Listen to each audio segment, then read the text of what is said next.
क्या world war 3 का आगाज़ होने जा रहा है? इसराइल के प्राइम मिनिस्टर बेंजामिन नेतन्याहू ने फ़लस्तीनी मिलिटेंट ग्रुप हमास के खिलाफ ओपन वॉर डिक्लेयर कर दी है। IDF के मुताबिक 7 अक्टूबर को हमास ने इसराइल पर 2200 रॉकेट से हमला किया, मगर हमास इन रॉकेट्स की कुल तादाद 4000 बताता है। इसके बाद हमें इसराइल की तरफ से भी रिटेलिएशन देखने को मिली। इस सब के बाद पूरी दुनिया भी दो तरफ खड़ी हो गई है। एक तरफ वो जो इसराइल पर हुए हमले को टेररिज्म का नाम दे रहे हैं और इसराइल को सपोर्ट कर रहे हैं, और दूसरी तरफ वो जो हमास के हमले को इसराइली इलीगल ऑक्यूपेशन और सेटलमेंट्स के खिलाफ एक रिएक्शन का नाम दे रहे हैं। आखिर इन दोनों में से कौन कितना ठीक है, और क्या ये मसला कुछ वक्तों में बढ़कर किसी जंग की भी शक्ल इख्तियार कर सकता है? यही सब जानने की कोशिश करेंगे हम आज की इस वीडियो में। इस मैप की तरफ देखें, ये ब्लू हाईलाइटेड एरिया इसराइल, जबकि ग्रीन हाईलाइटेड एरिया फ़लस्तीन कहलाता है। अब मेडिटेरियन सी के साथ इस छोटे से एरिया को गाज़ा स्ट्रिप कहते हैं। ये फ़लस्तीन का ही एक हिस्सा है।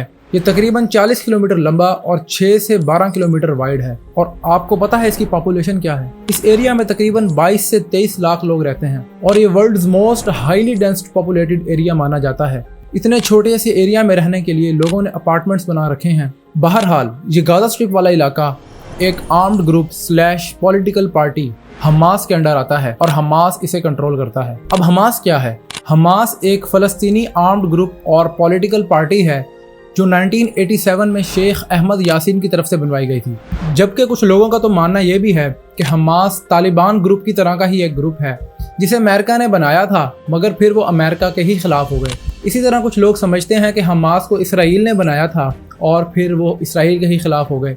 इसके रिलेटेड हम डिटेल में ज़रा आगे चल के देखेंगे। खैर, अब होता यूँ है कि 7 अक्टूबर को सुबह के 6:30 पर हमास इसराइल की तरफ 4000 रॉकेट से हमला कर देता है और इसी के साथ साथ इसराइल की लगाई गई बॉर्डर फेंस को भी तोड़ दिया जाता है और कई लोग इसराइल के अंदर दाखिल हो जाते हैं। और दूसरी तरफ हमास के लोगों को पैराग्लाइडिंग करते हुए भी इसराइल में दाखिल होते देखा गया और पानी के रास्ते से भी इसराइल में दाखिल होते देखा गया। अब इसके बाद हुआ ये कि तकरीबन इसराइल के 900 से 1100 लोग मारे गए और हजारों लोग जख्मी हो गए और हमास ग्रुप ने इसराइल के कुछ इलाकों में कब्जा भी कर लिया। मगर फिर इसराइल ने इसके जवाब में हमला किया और वो ऑक्युपाइड जगह भी वापस ले ली और उसके बाद से अब तक तकरीबन 7-8 हज़ार रॉकेट्स गाज़ा स्ट्रिप पर मारे जा चुके हैं और तकरीबन 1500 के करीब लोग गाज़ा स्ट्रिप में शहीद हो चुके हैं। और अभी भी इसराइल रुका नहीं है, वो गाज़ा स्ट्रिप पर हमले करता जा रहा है और उसने तकरीबन 3 लाख फौजी गाज़ा स्ट्रिप के बाउंड्री पर खड़े कर दिए हैं। और दूसरी तरफ फ़लस्तीनियों को ये ऑर्डर दिया है कि गाज़ा का नॉर्दर्न साइड का एरिया खाली कर दें और साउदर्न साइड पर चले जाएं, मगर नॉर्दर्न साइड पर तकरीबन 11 लाख लोग रहते हैं। असल में इसराइल अब ग्राउंड इन्वेजन की तैयारी कर रहा है और दूसरी तरफ से अमेरिका ने भी अपना बहरी बेड़ा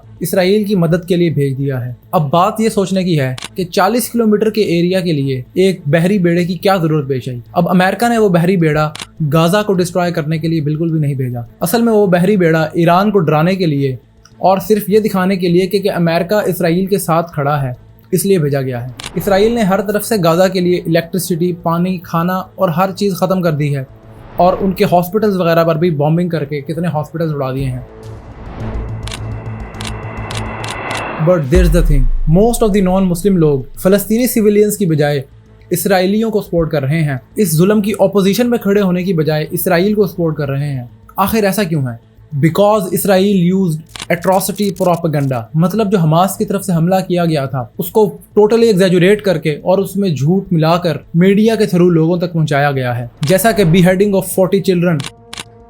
क्या आप बिहेडेड चाइल्ड की फोटो देखना चाहते हैं? ये देखिए, जो कि AI जनरेटेड है। और दूसरी तरफ CNN इसे कंफर्म न्यूज़ कहकर लोगों तक फैलाता जा रहा है। असल में लोगों को इस इशू के रिलेटेड कुछ पता ही नहीं है। जस्टिन बीबर अपनी स्टोरी पर गाज़ा की फ़ोटो अपलोड करके प्रे फॉर इजराइल लिख देता है। मतलब इनको किसी चीज़ का कुछ नॉलेज ही नहीं है। मगर मैं आपको इससे भी एक ख़तरनाक बात बताऊं, do you know how many countries actually recognise Israel? Almost 167 out of 195। और पता है फ़लस्तीन को कितनी कंट्रीज रिकॉग्नाइज करती हैं? सिर्फ 138। तो आखिर ये हो क्या रहा है? अब हमास के पास अटैक करने के 3 मकासद थे। पहला मकसद तो ये था 18 अप्रैल 2021 में इसराइल ने मस्जिद अक्सा के अंदर घुसकर 500 लोगों को गिरफ्तार किया और वहीं पर शेलिंग और मारपीट वगैरह की, जिसके बदले में हमास ने अपने इस अटैक का नाम अल अक्सा फ्लड रखा। और दूसरा जो मेन मोटिव था वो था जियोपॉलिटिकल रिलेशंस। असल में सऊदीया और इजराइल बहुत करीब आते जा रहे थे और ये नजर आता था कि सऊदी अरब इजराइल को एज अ नेशन रिकॉग्नाइज कर लेगा। तो हमास ने ये हमला करके ये शो करा दिया है कि ये मसला भी रिजॉल्व नहीं हुआ और सऊदीया को अपने इस फैसले पर एक बार फिर सोचना चाहिए। और तीसरा मेन मोटिव जिसकी वजह से ये हमला 7 अक्टूबर को ही किया गया वो था योम किपुर वार। आज से ठीक 50 साल पहले 7 अक्टूबर को इजिप्ट और सीरिया ने मिलकर इजराइल पर हमला किया था और इस जंग को योम किपुर वार का नाम दिया जाता है। असल में योम किपुर एक त्योहार का नाम है जो इसराइली अपने इस प्रॉमिस्ड लैंड में आने की खुशी में बनाते हैं। अब उन्होंने इनके इस त्योहार पर ही हमला क्यों किया? अब या तो इसकी ये रीजन हो सकती है कि इसराइली हमेशा से मुसलमानों को उनकी ईद और रमजान वगैरह में हमला वगैरह करते हैं, या इसकी दूसरी रीजन ये हो सकती है कि इस त्योहार की वजह से बॉर्डर्स पर फौजी बेड़ा वगैरह कम था। बहरहाल इस जंग का बज़ाहिर तो कोई रिजल्ट नहीं निकला, मगर ये हुआ कि इजिप्ट ने इसराइल को एज अ नेशन एक्सेप्ट कर लिया। असल में हुआ ये था कि योम किपुर वार से कुछ साल पहले अरब्स और इसराइल के दरमियान एक जंग हुई थी जिसे 6 डे वार भी कहा जाता है। अब इस जंग में तमाम अरब ममालिक इसराइल पर हमला कर देते हैं। अब नॉर्मली होना तो यही चाहिए कि इसराइल खत्म हो जाए, मगर हुआ इसके उलट। इसराइल ने इजिप्ट के सिनाई पेनिनसुला और सीरिया के गोलान हाइट्स वाले इलाके पर कब्जा कर लिया और इसी कब्जे को छुड़वाने के लिए योम किपुर वार लड़ी गई। मगर योम किपुर वार में भी ये इलाके वापस नहीं आए, जिसके बाद इजिप्ट ने इसराइल के साथ हाथ मिला लिया और बातचीत करके सिनाई पेनिनसुला वाला इलाका अपने कब्जे में लिया। अब इन जंगों से हमें इसराइल की इंटेलिजेंस एजेंसी मोसाड और उनकी मिलिट्री की पावर का पता लग ही जाता है। मगर हैरानी की बात तो ये है कि हमास ने जो इन पर हमला किया, उन्हें इस हमले की प्रिपरेशन में 1 से 1.5 साल का टाइम लगा, मगर इस पूरे टाइम में मोसाद को पता तक नहीं था कि उनके नाक के नीचे क्या काम होता जा रहा है। अब कुछ लोग कहेंगे कि फ़लस्तीनी अमन नहीं चाहते, तो चले मैं आपको इसका भी जवाब दे देता हूँ। फ़लस्तीन का ये दूसरा एरिया वेस्ट बैंक कहलाता है। इसे एक दूसरी पॉलिटिकल पार्टी अल फतह कंट्रोल करती है। अल फतह यासिर अराफात की तरफ से बनाई गई एक पॉलिटिकल पार्टी थी जिसका शुरू में मेन मोटिव आर्म्ड फोर्सेस की मदद से ही अपने इलीगल ऑक्युपाइड लैंड को वापस लेना था। मगर अराफात एक समझदार शख्स थे और वो ये चीज जान चुके थे कि वायलेंस से हमें हमारा ऑक्युपाइड लैंड तो क्या वापस मिलना, बल्कि इसराइल को मजीद ऑक्युपेशन के लिए मौके मिलते जाएंगे। तो ये जरा डेमोक्रेटिक सोच रखने वाले शख्स थे। PLO या फिर पैलेस्टाइन लिबरेशन ऑर्गेनाइजेशन जो कि 1964 में कायम की गई, उसे 1988 के बाद जाकर रिकॉग्नाइजेशन मिलने लगती है जब यासिर अराफात पीस टॉक्स के रिलेटेड बात करना शुरू करते हैं और इसी से तकरीबन 2 साल पहले हमास की फॉर्मेशन होती है। अब जो लोग ये कहते हैं कि हमास इसराइल की तरफ से बनाई गई थी, उनका मेन मोटिव ये है कि इसराइल ने हमास को अल फतह की अपोजिंग पार्टी के लिहाज से बनाया था। हमास अल फतह के दौर में बॉम्बिंग्स वगैरह करती, जिसकी वजह से इसराइल को इलीगल सेटलमेंट्स बनाने में मजीद वजूहात मिल जाती और वो इस तरह वेस्ट बैंक के अंदर मजीद सेटलमेंट्स बनाता चला जाता।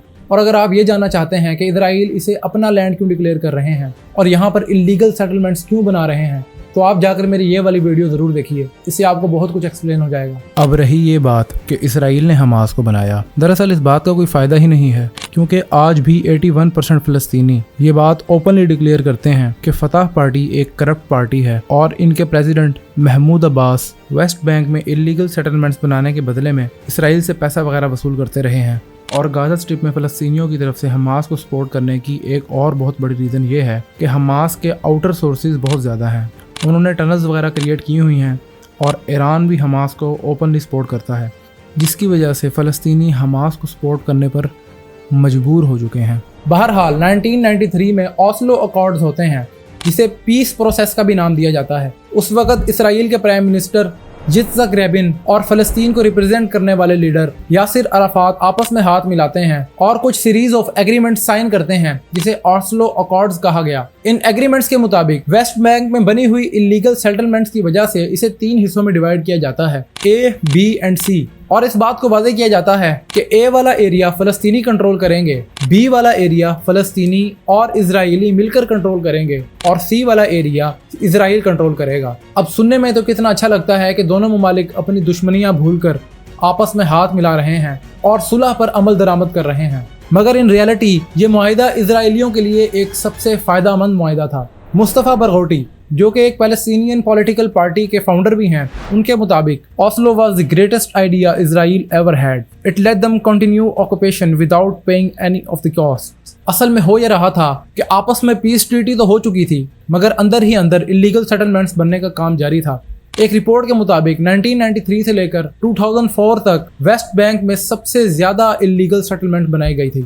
अब जो लोग ये कहते हैं कि फ़लस्तीन पीस और टू नेशन स्टेट वाले मुआहदे पे क्यों नहीं आता, तो उनको समझ आ ही गई होगी कि इजराइल खुद से कभी पीस चाहता ही नहीं है। इजराइल बल्कि खुद ये चाहता है कि वायलेंस क्रिएट हो, कि उस वायलेंस के नतीजे में ज़्यादा से ज़्यादा ज़मीन अपने कब्जे में कर ली जाए, और शुरू से यही होता आ रहा है। अब प्रेजेंट टाइम में असल में होने का जा रहा है। इजराइल ने नॉर्दर्न साइड गाजा स्ट्रिप वाला इलाका खाली करने का हुक्म दे दिया है, जिसके बाद वो ऊपर की साइड से अपना ग्राउंड इन्वेजन स्टार्ट करेंगे और इस इलाके पर भी कब्जा हो जाएगा। मगर ये कब्जा करना उनके लिए अभी इतना आसान भी नहीं होगा, क्योंकि हिजबुल्लाह, जो कि एक और मिलिटेंट ग्रुप लेबनान के अंदर मौजूद है, उन्होंने वार्निंग दी है कि अगर ये ग्राउंड इन्वेजन करेंगे तो हमारे पास अपनी आर्मी तैयार खड़ी है, तो हम इनके खिलाफ जंग के लिए तैयार हैं। और ईरान ने भी पिछले दिनों हिजबुल्लाह से जाकर मीटिंग वगैरह की, और दूसरी तरफ इजराइल ने भी हिजबुल्लाह को वार्निंग दी है कि अगर वो इसमें शामिल होता है तो वो दमस्कस को उड़ा देंगे और सीरिया के प्राइम मिनिस्टर को भी असैसिनेट करवा देंगे। बहरहाल हालात ख़राब से ख़राब तर होते जा रहे हैं। अगर इजराइल ने इन्वेजन किया तो हिजबुल्लाह इसके खिलाफ ज़रूर खड़ा होगा, और अगर हिजबुल्लाह खड़ा हुआ तो अमेरिका ईरान की तरफ हमले के लिए कदम बढ़ा सकता है, और अगर अमेरिका ईरान की तरफ गया तो मिडल ईस्ट क्राइसिस एक दफ़ा दोबारा से शुरू हो सकते हैं। मगर इस बार जो एक चीज़ हमें बेहतर होती नज़र आई है वो ईरान और सऊदीया के आपस में रिलेशंस हैं। पिछले दिनों ईरान और सऊदीया ने गाजा स्ट्रिप के लिए क्या करना चाहिए इस रिलेटेड फ़ोन पर बात भी की है। बाकी जैसे कहा जाता है कि इजराइल और हमास की जंग में सिर्फ सिविलियंस ही मरते हैं, मगर मैं ये कहूँगा कि इजराइल और हमास की जंग में सिर्फ फ़लस्तीनी ही मरते हैं, तो ये बात गलत ना होगी। और दूसरी तरफ रिलीजियसली अगर हम देखें तो देयर आर सम प्रोफेसीज जिन्हें कंप्लीट होना ही होना है। इस्लाम और जुडिज़म दोनों तरफ ये प्रोफेसीज मिलती हैं, और प्रोफेसीज हैं फॉर्मेशन ऑफ ग्रेटर इजराइल की, जिसके बाद इमाम मेहदी का नज़ूल भी है। बहरहाल ये चीज़ें मेरे टॉपिक से बाहर हैं, मगर ये हो सकता है कि जो सब कुछ प्रेजेंट टाइम में हो रहा है ये हमें उसी तरफ धकेलता ले जाए, या ये भी हो सकता है कि ये मामला इधर ही थम जाए। और हमारी दुआ भी यही है कि ये मामला इधर ही थम जाए और इसका कोई सलूशन निकाला जाए। और आखिर में मैं सिर्फ यही कहना चाहूँगा कि फ़लस्तीन का जो इशू है, इस इशू की क्रिएशन में अरबों का बहुत बड़ा हाथ है। अरबों ने इसे सही वक्त पर और सही से ट्रीट नहीं किया, जिसकी वजह से मसला आज इतना बढ़ चुका है और पूरी दुनिया इस पर खामोश बैठी है।